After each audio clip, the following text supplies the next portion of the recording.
FS1. And back to the NBA. DeMarcus Cousins has been out for a month and a half with a quad injury, but he is listed as questionable for Game 1 of the finals. Boogie participated in a scrimmage yesterday, but Steve Kerr said the timing of his injury is tricky because it, quote, takes big guys longer to find their rhythm. So, Shannon, how should Golden State handle the situation?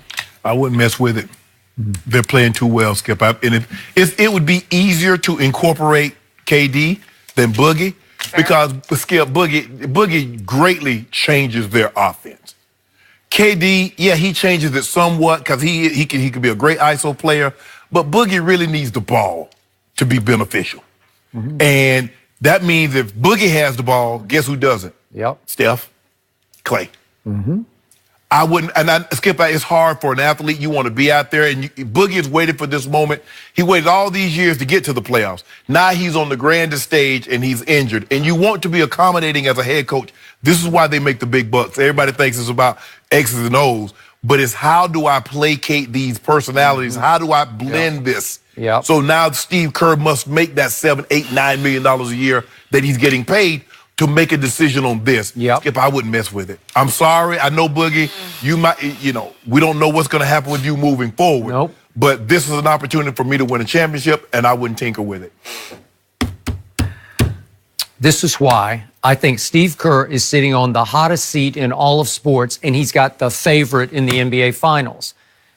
I wouldn't want to be sitting in that seat because what do I do with Kevin Durant, number one? If he says he wants to come back after 2 games, is he right? Can he get back in any kind of a semblance of basketball shape? Well, if you're down 0-2, it makes it easy if he wants to come back. You put his ass in there. Right, do you? And if you want to keep him next year and he wants to play, you better put his, what. Yeah, exactly, yes. And somewhat the same for DeMarcus. I love DeMarcus. I do too. But he is, like in his years in Sacramento, he would be at the top of usage rate every year. He'd be 1, 2, 3 in usage rate.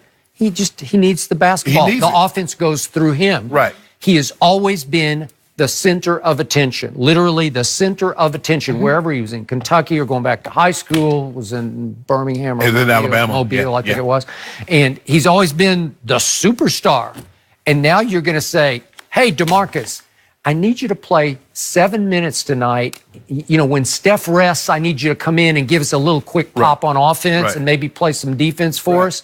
What? I was saying 10 minutes. I'm like, how does Steve Kerr carve out 10 minutes for Boogie that he's playing? How do you do that? I don't. Because his ego's not going to accept this. Trust me, it's not. Kevon Looney could accept 10 minutes. He does. Boogie Cousins needs 25 to 30 minutes. If you don't like the way Kevon is performing or you don't like the matchup, you just say he's out. Right. Plus you got Bogut.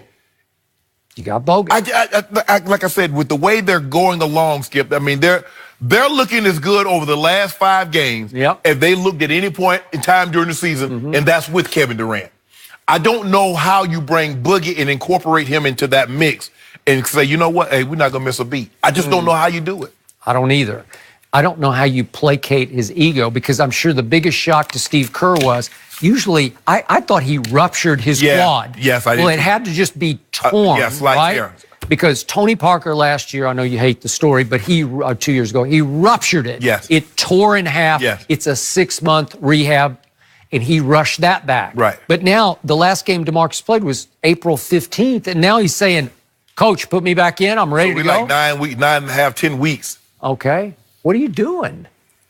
I'm sure Steve Kerr would wish he'd just go away. Must have went to Wakanda. Yeah. Well, he might have. LeBron went to Wakanda. LeBron in the backyard on them Cohibas. Really? Yeah. He and Russ, they was out there having a good old time. Back. He did. I mean, he just do like 1 a week now. 1 a week? You sure about that? I know your guy does 6 a day. Who? You know who. He's retired. 6 a day. Yeah. Them old slow burning ones too. Yeah, I know. Do you know what kind of... Let's stay talking about Steve Kerr, guys, because I like this story. Did Greg Popovich maybe tell some secrets to him about stopping number 2? Yep. We'll would he do that? discuss Here we go. exactly what we mean next. Hey, welcome back. The Herd is coming up next right here on FS1. Let's head over, check in with Colin today. Hey, Colin, what is on the show? Well, LeBron always jokes about the basketball gods. Don't mess with the basketball gods. Did they speak about 2 weeks ago to Kevin Durant? And were they telling him, go to New York. That's coming up. Interesting. Thank you, Colin. Time for our final topic of the day. Steve Kerr had an interesting dinner companion Friday night in San Francisco. Greg Popovich, Pop Coach Kerr in San Antonio, but more importantly, Pop Coach Kawhi Leonard for the first 7 years of his career. And Kerr and the Warriors just happen to be playing Kawhi in the finals starting Thursday. So, Shannon, what can Kerr learn about Kawhi from Pop? Nothing. Kawhi was the same guy that was dropping that thunder on him in game one with the cheap shot, slid his size 17 shoe up on his foot on the jump shot, and it ended it. So they know what he represents. He scored 37 in his only game against them this year. KD went for 51.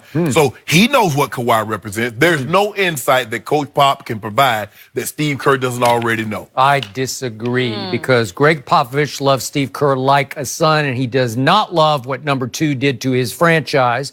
So he can tell him just what defensive strategy bothers him the most. Nothing. What are his weaknesses? He jump over it. Yeah. What does he think the most about? What does he dwell on? What trash talk gets under his skin? Well, clearly Coach Popovich didn't know him because if he'd have known him, he'd have known that you couldn't send guys down there to try to get him into talking to playing.